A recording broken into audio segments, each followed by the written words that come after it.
Le Rwanda va faire comme un autre pays d'Afrique. Ils veulent passer à l'électrique. Incroyable, je sais plus le nom du... Ah, c'est l'Éthiopie, voilà. Oui. Alors, moi je veux bien, mais le problème c'est que déjà vous allez avoir du mal à recharger vos voitures à cause du fait que votre électricité, on va dire, est un peu fluctuant. Hein. Un coup il y en a et un coup il y en a pas. L'idée est louable, mais bon, il faudrait peut-être améliorer vos infrastructures électriques déjà.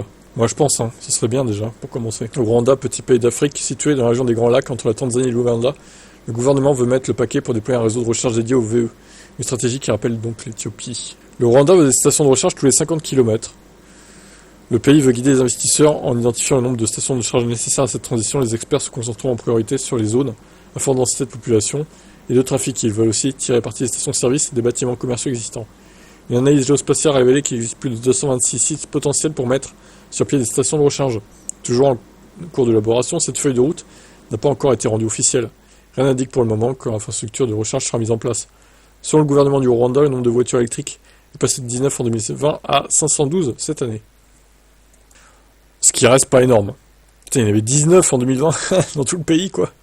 En parallèle, le nombre de voitures hybrides est passé de 28 en 2021 à 6660 cette année. Les médias locaux rapportent qu'il y a pour le moment que 24 stations de recharge dans tout le pays, mais les autorités vantent les mérites des véhicules à batterie. Le gouvernement estime, par exemple, que les agriculteurs sont en capacité de faire baisser le prix de leur récolte en économisant sur les coûts de transport. Ouais, mais alors les tracteurs électriques, je sais pas, hein. C'est pas gagné, hein. Bon, bref, moi je suis pour, hein. Après ils ont raison, mais il faut vraiment mettre le paquet sur les lignes électriques et renforcer, créer des stations de charge, etc.